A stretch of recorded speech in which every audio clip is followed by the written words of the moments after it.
Hi అండి. Hi అండి. ఆనపకాయ ఆనపకాయ దప్పడం పులుసు పెడుతున్నానండి. చేస్తున్నానండి.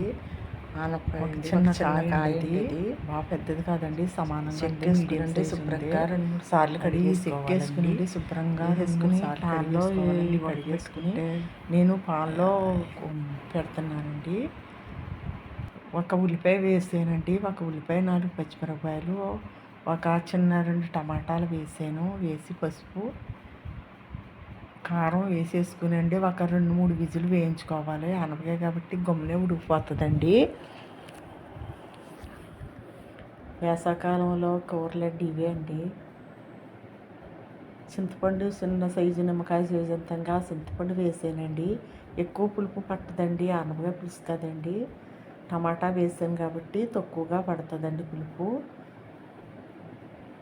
ఉడికిపోనియండి. ఒక 3 విజిల్ వేయించాను నేను అయితే మాత్రం.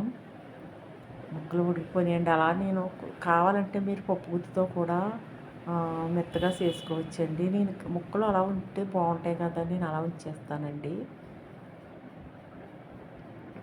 దప్పలోనూ ముక్కలే బాగుంటాయి కదండి అనేసి కొంచెంగా అలాగనేసేసండి.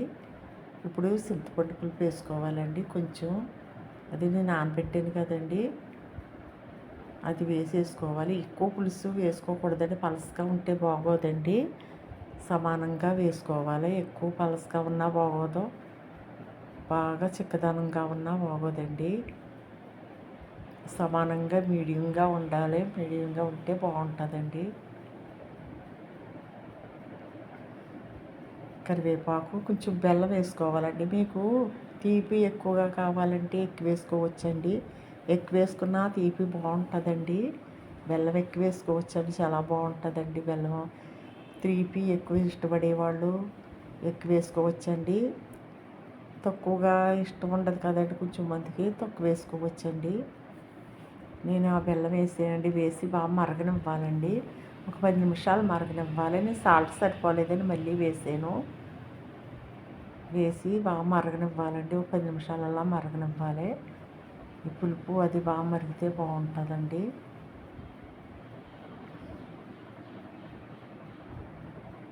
పెద్ద ముక్కలు కూడా కోసుకుని పెట్టుకోవచ్చండి. ఇది బాగా ఇంకా చిన్న ముక్కలు కోసుకోవచ్చండి. ఇప్పుడు మరుగుతుందండి. మెంతులు, ఆవాలు, శనగపప్పు, మినపప్పు వేసి వేయించుకోవాలండి. 1 నిమిషం వేగిన తర్వాత ఉల్లిపాయ ముక్కలు వేసుకోవాలండి. కొంచెం కొద్దిగా ఉల్లిపాయ ముక్కలు వేసానండి. వెల్లుల్లి వేసి బాగా ద్వారగా వేగనివ్వాలి.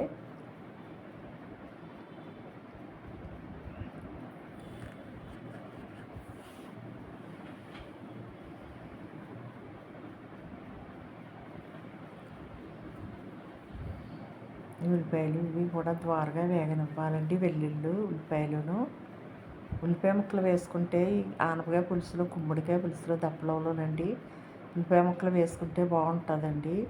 పప్పు అయితే బాగోదు కానండి, ఇందులో మాత్రం వేస్తానండి నేను.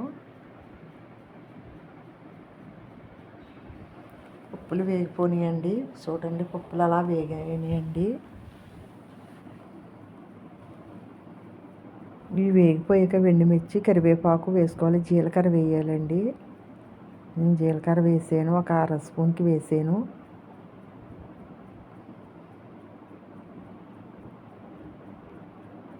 చాలా అవ్వింది అన్నాలో, చాలా అవ్వింది అండి. నేను ఈ ఆనపకాయ పులుసు పెట్టి దప్పడం అనొచ్చండి, పులుసు అనొచ్చు.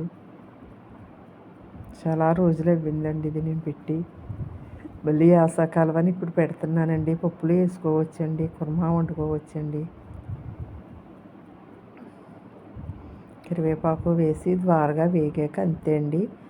ఈ పప్పు ఇందులో వేసేసినటువంటి ఆనపకాయ పులుసులో వేసేసుకోవటమేనండి. బాగా వేగిపోనియండి. అలా వేగితే సరిపోతుందండి. ఇప్పుడు అందులో వేసేసుకోవటమే అండి.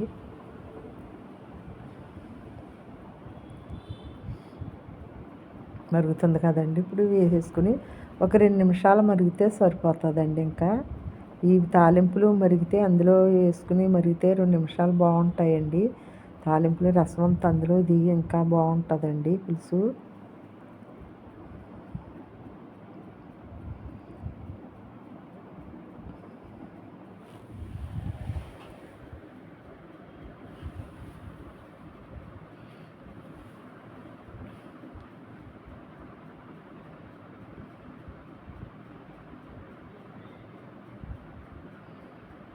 చాలా బాగుందండి.